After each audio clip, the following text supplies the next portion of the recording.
Hello and welcome to Talking Tudors, a fortnightly podcast about the ever-fascinating Tudor dynasty. My name is Natalie Gruniger and I'll be your host and guide on this journey through 16th century England. Are you ready to step through the veil of time into the dazzling and dangerous world of the Tudor court? Without further ado, it's time to talk Tudors.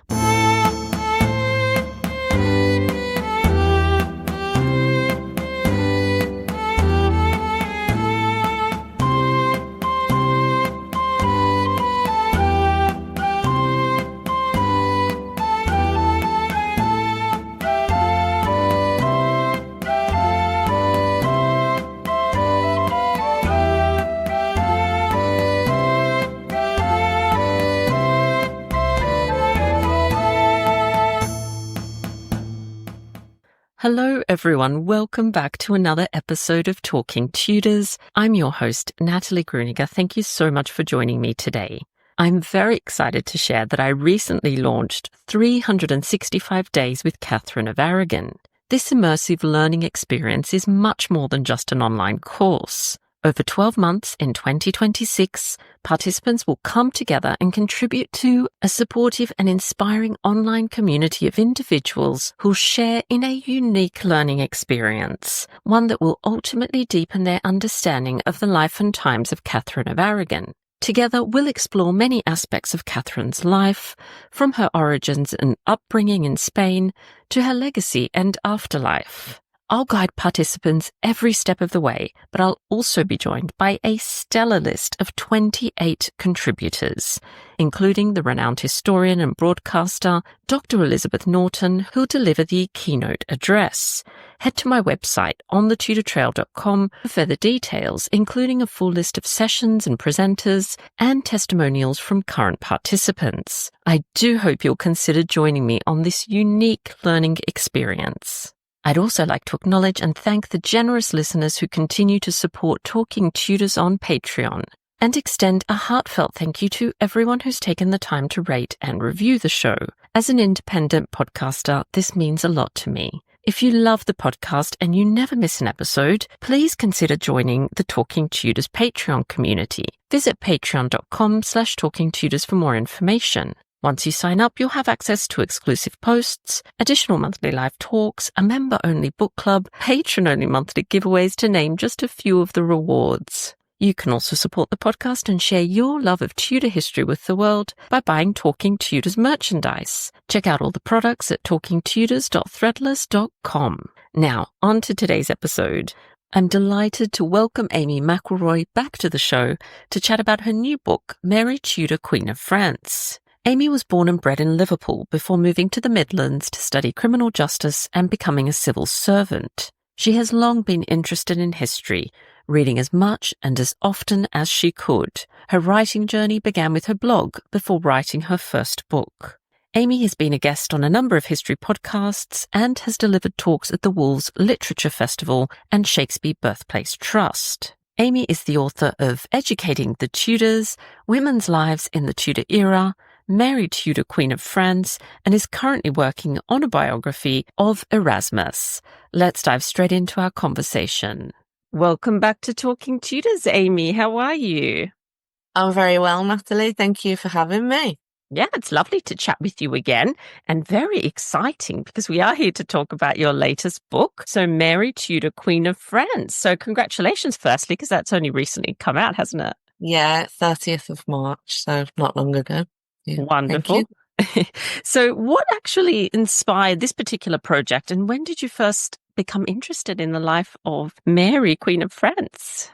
Well, I think anybody that likes the Tudors knows who Mary is. So we all know that she obviously married the King of France, then married Charles Brandon and caused chaos.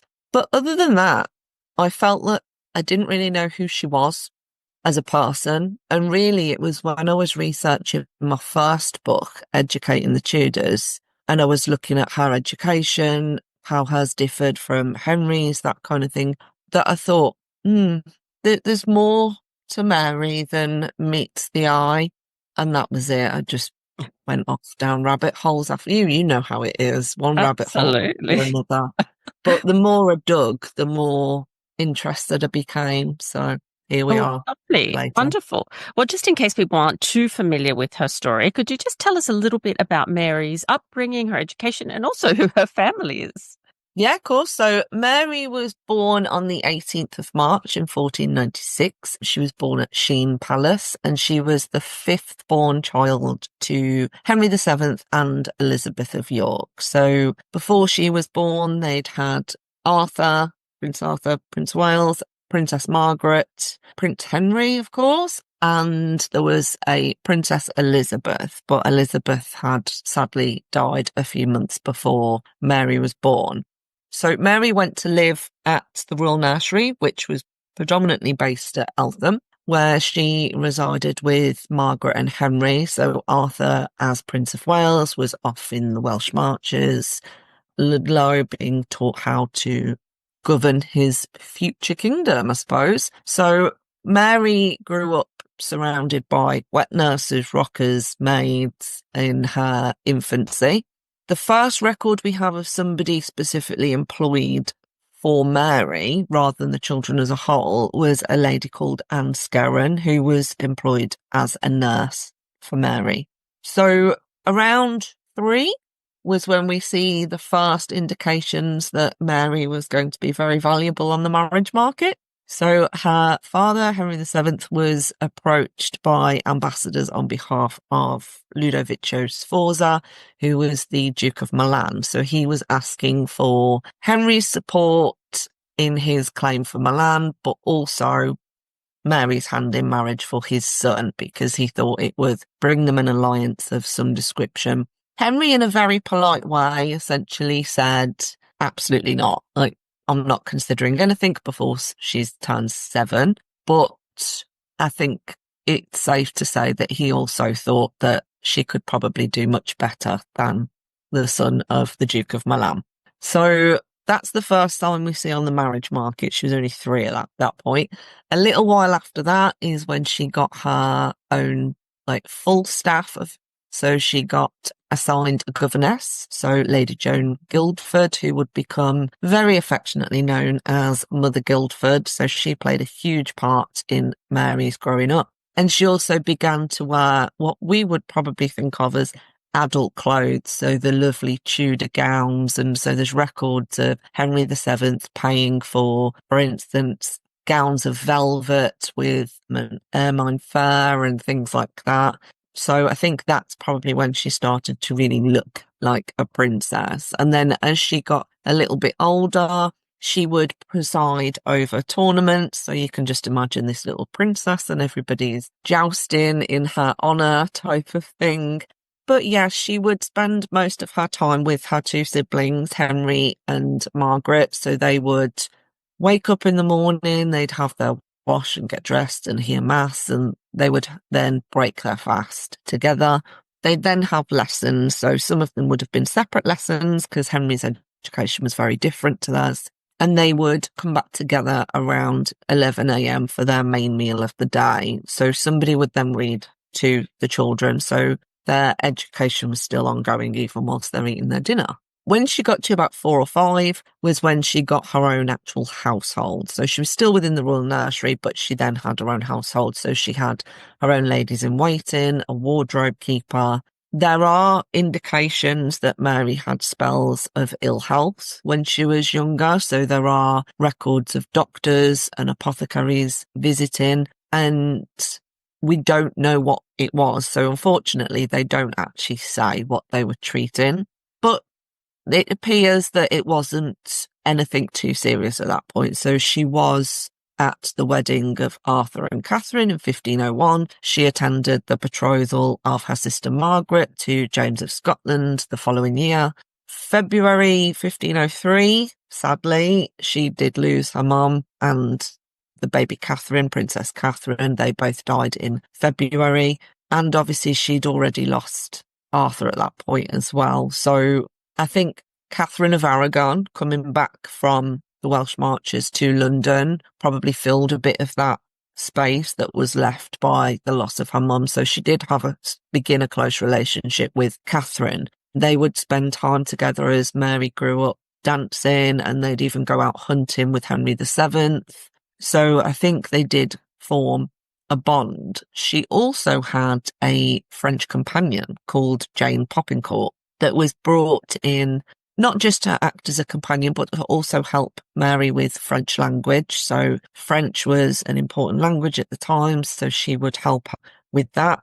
And Jane also became a very close friend. So when they weren't busy in their education, I'm sure the girls were busy dancing and all of that kind of stuff that we can imagine Tudor princesses doing. But it wasn't all dancing and music. She did learn aspects of housewifery, so things like herbal remedies. So Margaret Beaufort was a large part of her life when she was growing up. So I think she had an excellent role model in her grandmother. But yeah, ultimately she would have spent most of her time as she was growing up with her two siblings until at least Margaret went off to Scotland. Yeah, and do we know very much about what her relationship was like with her brother Henry and her sister at that point? Obviously, you mentioned that Arthur was away a lot of the time, so she probably didn't have such a close relationship with him, and then sadly passes away very young. So, yeah, well, do we have any evidence in regards to how she got on with Henry, the future Henry VIII, and her sister Margaret as well?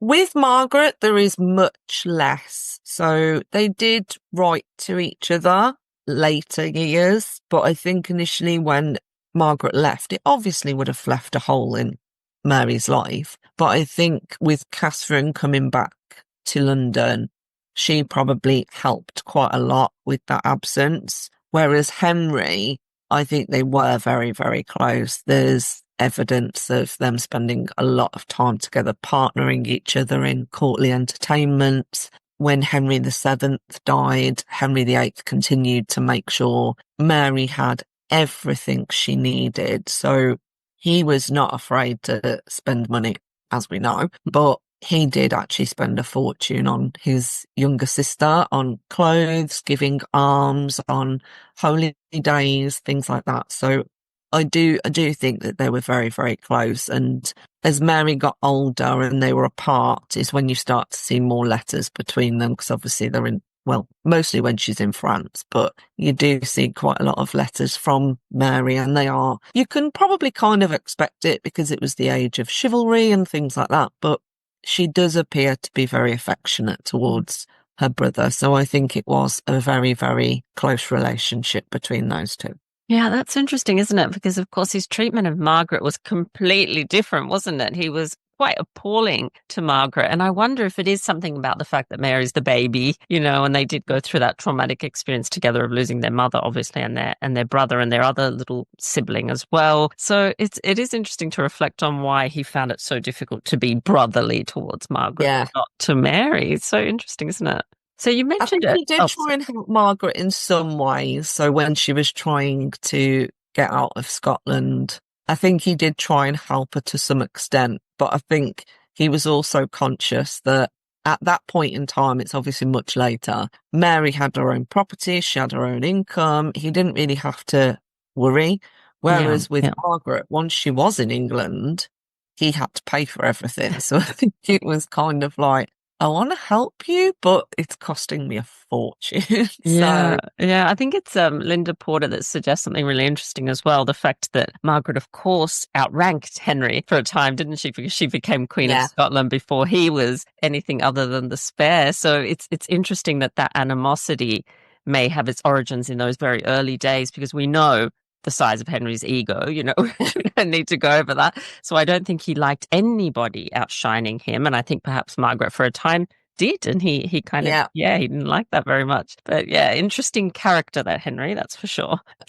And so earlier, Amy, you mentioned, of course, that Mary is, of course, a prize on the marriage market. I know it's awful to say that, but certainly this is how these families saw these matches. So tell us about Mary's marriage to Louis XII. How does it come about, and how does Mary spend her time, her brief time, in the end, as Queen of France? Well, Mary was actually intended to marry Prince Charles, who would later become Holy Roman Emperor.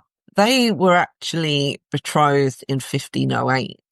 And it was something that Henry VII had been working towards. And if you look at it as what Henry actually achieved, so Arthur marrying Catherine, Margaret going off to Scotland, marrying his youngest daughter to somebody that was going to be the Holy Roman Emperor was a huge achievement. Like, it's a huge success for his dynasty.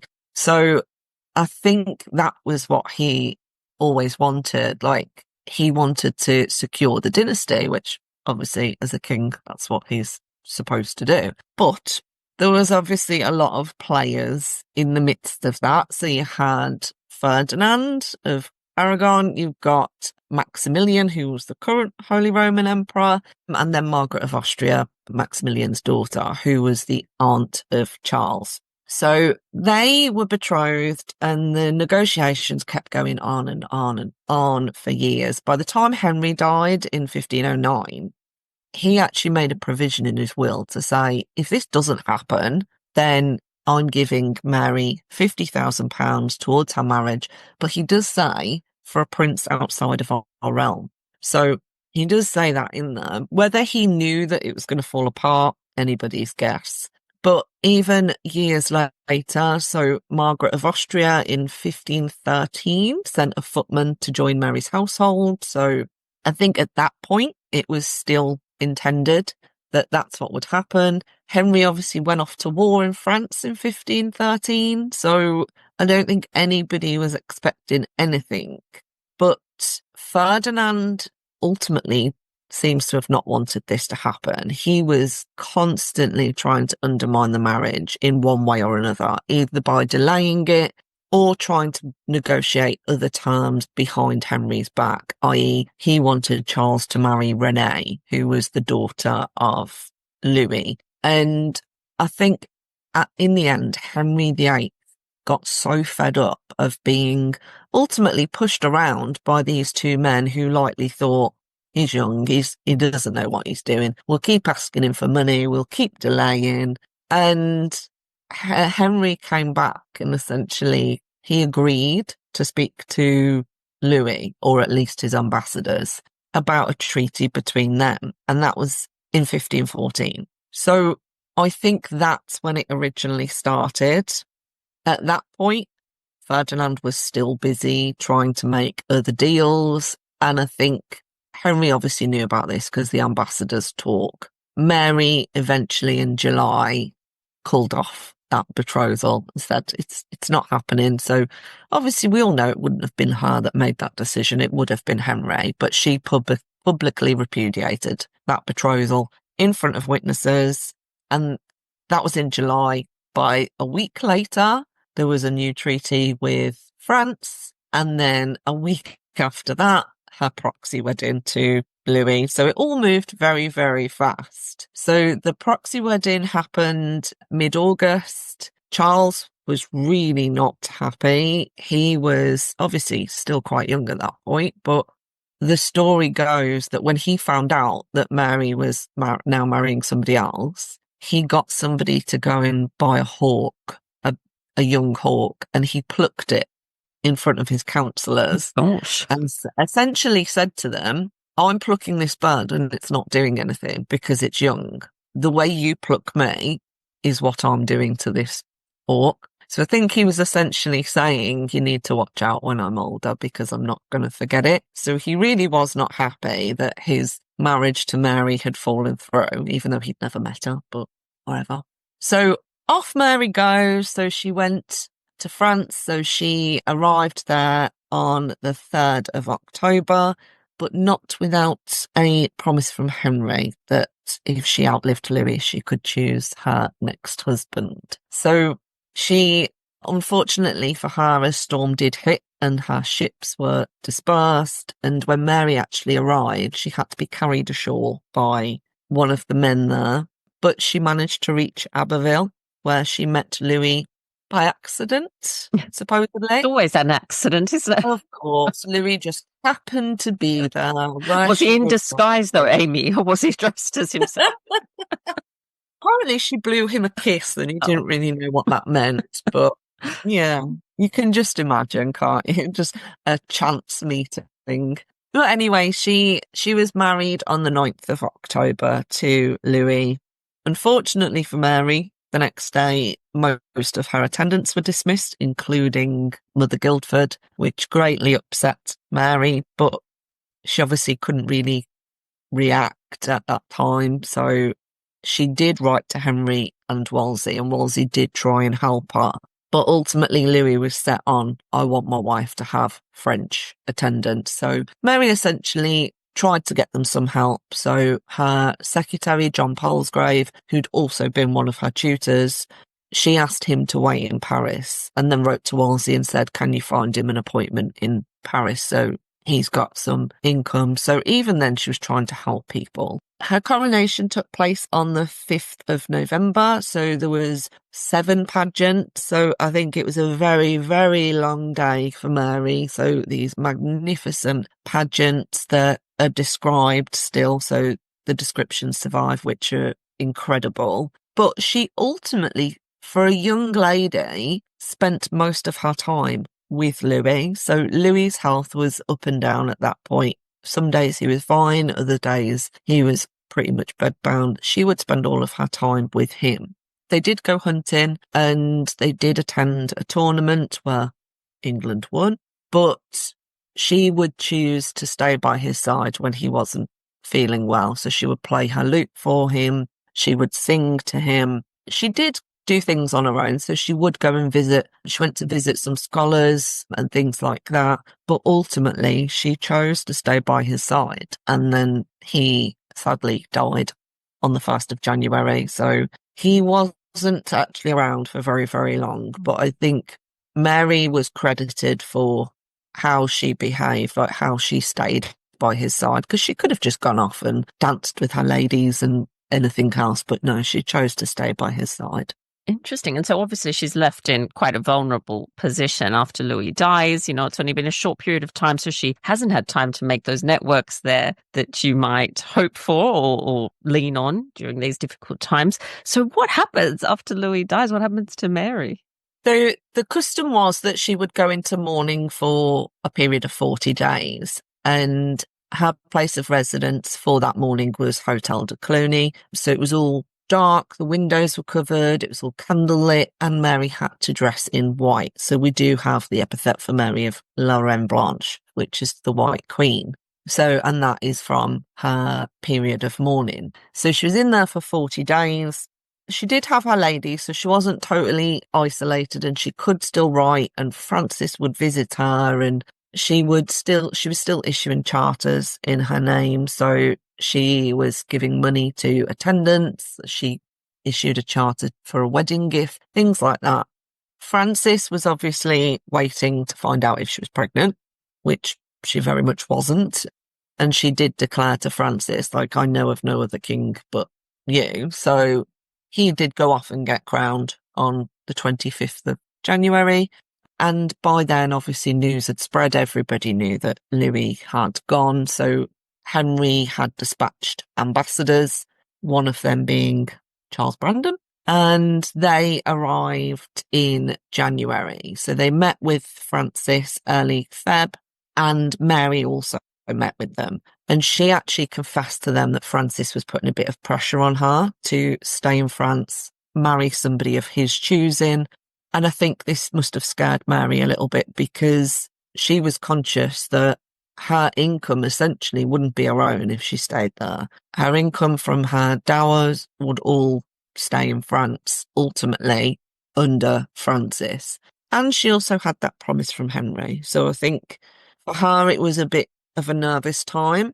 Now, when Francis met with the ambassadors, apparently he then met with Brandon alone and accused Brandon of coming to marry Mary, which is obviously treason without Henry's approval.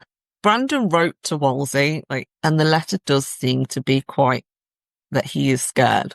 But he says that Mary had actually told Francis this. So who knows? Maybe Francis guessed. Maybe she did tell him her intentions, so he'd leave her alone. I don't know. I think Brandon was a bit nervous by that. There was 2 factions at the English court. So you had Wolsey and Brandon on one side, and then you've got Norfolk on the other side. So Norfolk didn't like Brandon or Wolsey. He thought they were both upstarts. If Brandon married Mary, he knew that the Norfolk faction would be calling for his head, essentially. Like, how dare he marry the king's sister without permission? But I think Mary, obviously, when she spoke to him, essentially gave him a choice according to Brandon. So you either marry me or I go into a convent. She essentially said, I would rather die than stay here. So Brandon writes again saying, oh, I've never seen a woman weep like this, blah, blah, and then goes, so ultimately we're married. So they essentially marry in secret to start with. Francis then acts outraged, says, this is treason, I should cut off your hair, blah, blah. But he was actually there. He was at the secret wedding. So it's all for show. And then you see letters from Wolsey saying to Brandon, I'm glad that you've behaved the way you have. Henry is aware, blah, blah. And there's little snippets that make you think Henry knew all along. He knew what was going to happen. But because of the Norfolk faction, he can't not react. So Francis agrees to write to Henry with his support for the marriage, which he does. And then Queen Claude does the same, and Louise of Savoy, his mother, does the same. So it then gives Henry an out that, okay, he's got a king and a queen supporting him. I don't have to cut off my best friend's head, but I can make some money out of this.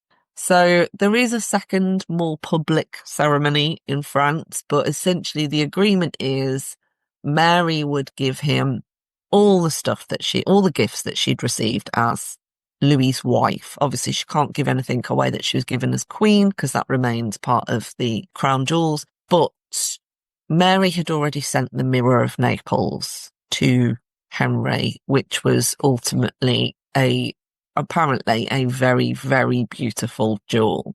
And when Francis found out, he went a bit crazy and asked Henry to send it back. Henry essentially laughed in his face and said, no.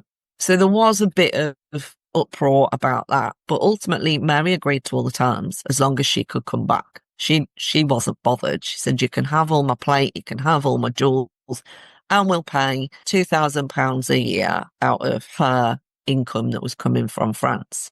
So Henry still doesn't really give permission. He ums and ahs around it and all of that, but for me it just comes across as show. So he ultimately gives in. So they leave France and come back to England.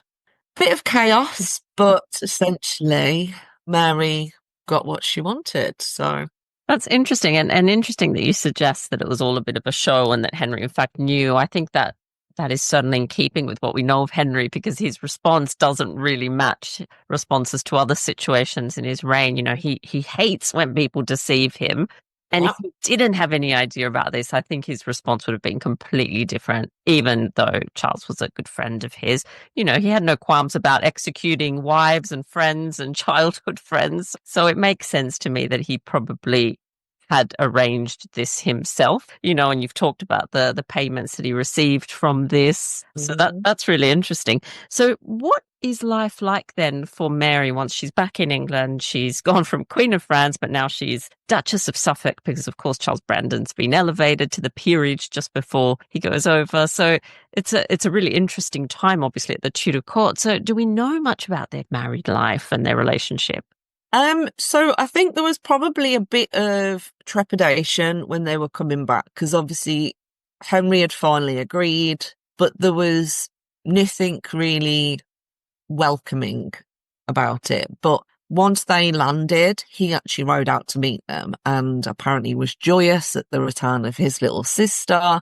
So I think that again says Henry was putting on a show for the Norfolk faction. He wanted to keep his friend and his sister. But they spent a lot of time in London. So Brandon had Suffolk Place there, and it was the ideal location to attend court.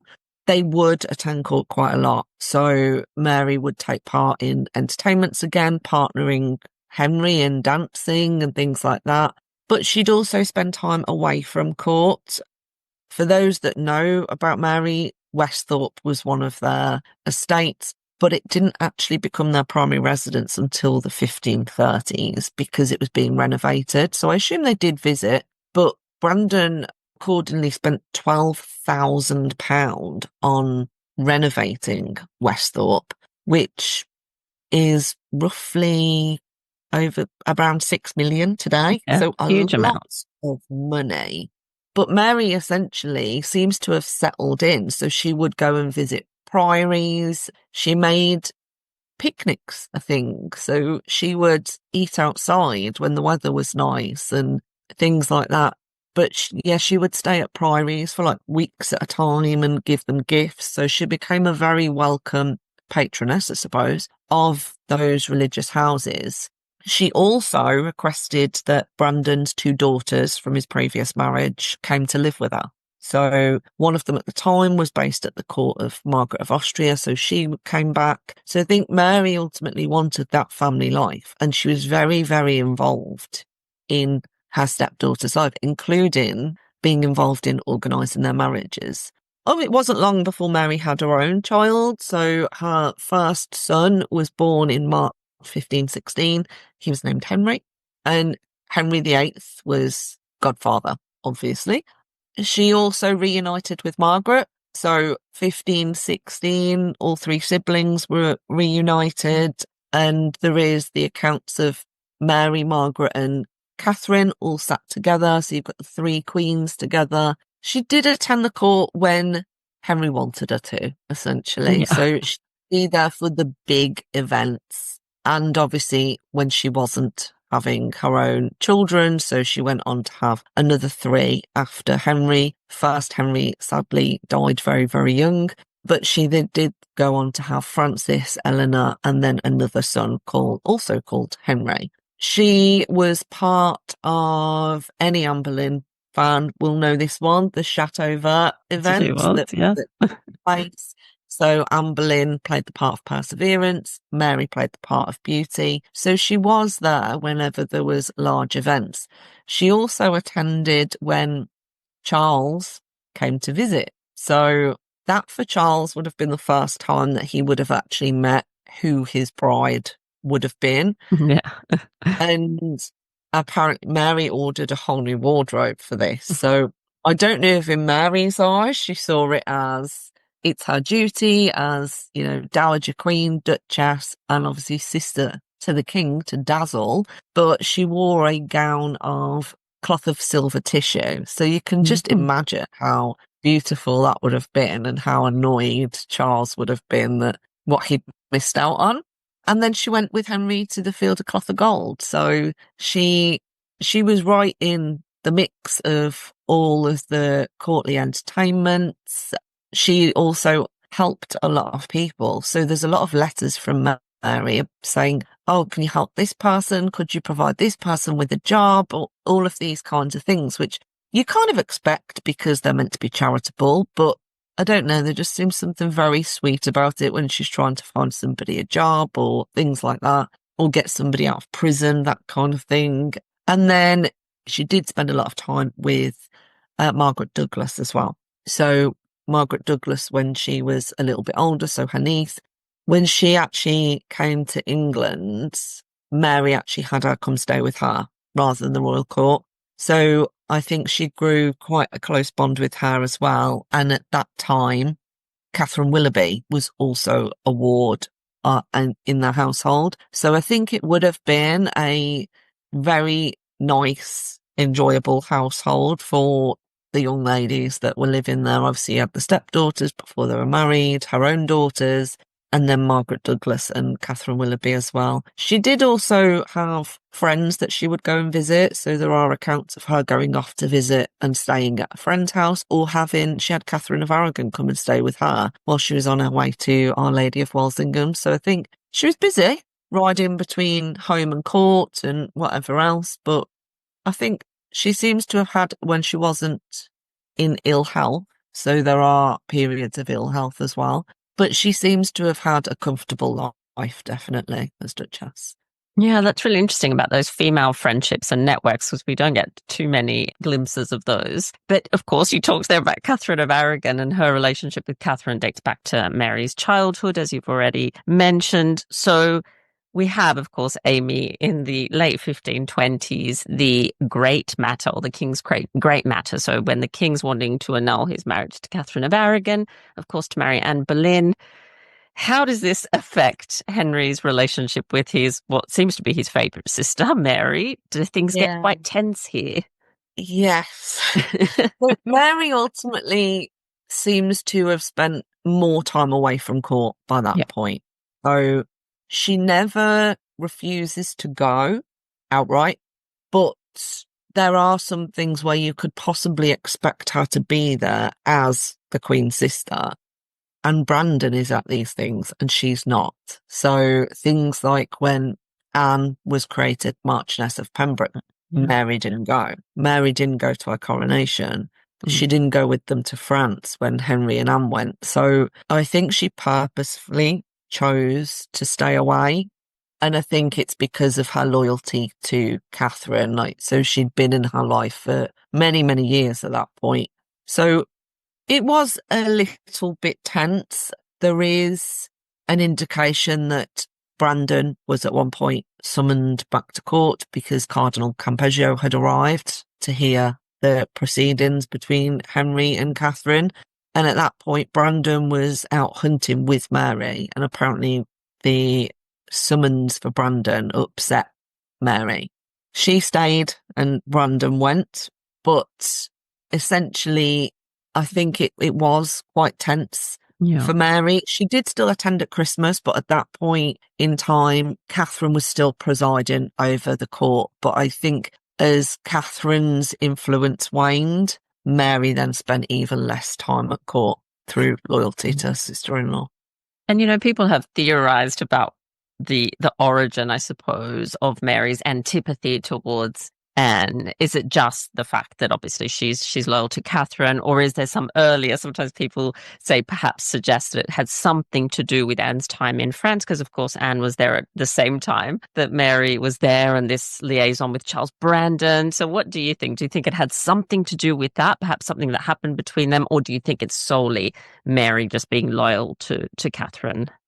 I think it's solely her loyalty to Catherine. I think the short period of time that they were both in France together, I personally cannot see what could have influenced Yeah. Mary to be that against somebody. And there's nothing that she was against Mary Boleyn, for instance. So you'd kind of think that if something had happened in France, Mary would probably have a dislike for the whole family. And you don't really see that. I don't think her dislike against Anne is personal either. I think it's the situation and her loyalty. So although apparently she did speak out publicly, so Brandon apparently accused Anne of having some kind of relationship with Thomas Wyatt, as we know. Brandon was actually banished from court for that. But Anne allegedly then made a counterattack accusing Brandon of having a relationship with his own daughter. So we don't know what Mary's reaction to all this is, but you could probably imagine she was not happy about that allegation. So in 1532, apparently Mary did speak out, and it was reported that Norfolk's men had managed to corner one of Brandon's men in sanctuary, which for those that don't know, it's literally sacred. Like you should never, well, you should kill somebody anyway, but sanctuary is like, it's a sanctuary, and they killed him.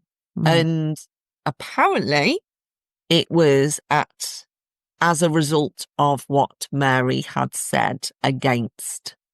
Brandon was obviously furious, so he tried to go there, but Cromwell was actually sent to calm things down. What Mary actually said, we don't know, but she still wasn't out of favour. Like, Henry didn't really call her to court as much, but there was no banishment, there was no fines, there was nothing. And if you remember all the fines from when she actually married Brandon, he still rarely called them in. So even then, he was still not seen to punish her.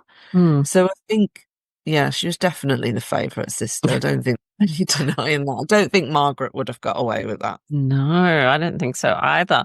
And Amy, I have one last question for you. Of course, you talked about the fact that she was often unwell. She had bouts of ill health dating from quite young, really. So it is quite tragic that Mary dies very young. So can you tell us a little bit about this final period in her life and her death as well, which happens in 1533, so the year that Anne is crowned?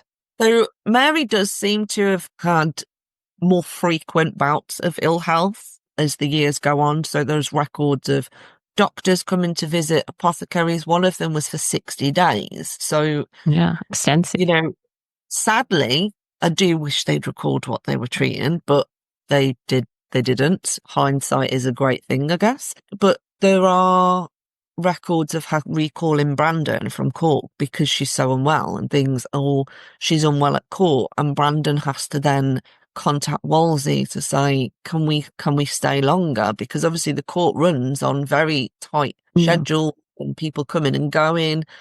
And Brandon had to essentially say, I can't move her. We can't, she's too ill to move. But her last public appearance was in May of that year. So she attended her daughter's wedding. So Frances married Henry Grey at Suffolk Place and Henry was there. So, and I know you could say, well, maybe he wasn't there for Mary. He might have been there for Brandon or even his niece. But we all know what Henry was like. And I think if he really disliked Mary at that point, he was not going to that wedding. But he did.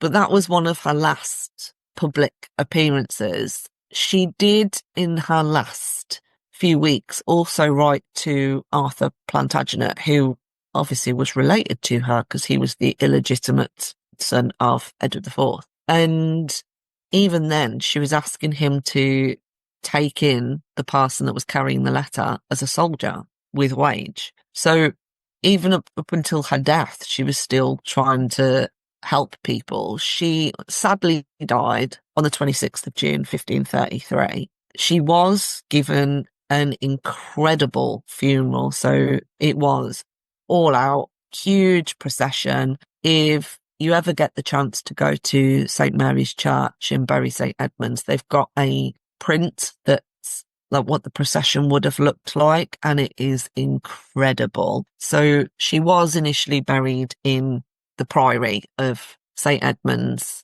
but sadly, with the dissolution of the monasteries, she was moved. So she does now lay in St. Mary's Church, and it is quite a somber atmosphere, but it's also very, very peaceful. And there's an absolutely incredible stained glass window that tells her life story. It's incredible. So if you ever do get the chance, I would highly recommend that. Yeah, I have been actually. I have visited, but it's been a long time, so I need to do another little pilgrimage that way next time I'm over. Amy, this has been amazing talking to you about your new book. It's so exciting. So if people want to learn a little bit more about you and follow what you're doing, where's the best place for them to go? I'm on all the social medias, I think. So Instagram, Facebook, Twitter or X, whatever you want to call it, Blue Sky.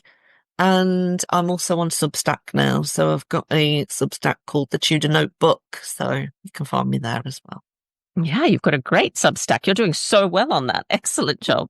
And the very, very last thing is the Tudor takeaway. So do you have a takeaway for our listeners, something for them to explore after the episode? I've got two. Yay! Okay, so the first one is strictly for Mary. So I think if you ever want to find out more about Mary, there's a book called The French Queen's Letters. It is incredible. So I would highly recommend that if you want to learn more about Mary. It is an academic book, so it's one of the ones that's ridiculous amounts of money. If you can find it anywhere, I was kindly given my copy by somebody that I will forever be grateful for. But it is an incredible book. And for Tudors in general, I would highly recommend a Substack by Nathan Armin called A Chronicle of Dragons and Cats. He covers everything you can imagine from the Tudors, but also as a writer. So how his book covers came about, things like that. So it's a really interesting variety of subjects. Oh, well, they're two absolutely fabulous takeaways. And I know we're all going to go and follow your Substack as well to keep up to date with your work. Amy, thank you again so much for taking the time to come back on the podcast and talk Tudors with us. Thank you for having me. Well, that brings us to the end of this episode of Talking Tudors. Thank you so much for joining us. I absolutely love to hear from listeners, so if you have any comments or suggestions, or just want to say hi, please get in touch with me via my website, www.onthetudortrail.com, where you'll also find show notes for today's episode. If you've enjoyed the show, please share the podcast with friends and family, and don't forget to subscribe, rate, and review. I also invite you to join our Talking Tudors podcast group on Facebook, where you can interact with other Tudor history lovers and hear all the behind-the-scenes news. You'll also find me on Twitter. My handle is On The Tudor Trail, and on Instagram as The Most Happy 78. It's time now for us to re-enter the modern world. As always, I look forward to talking Tudors with you again very soon.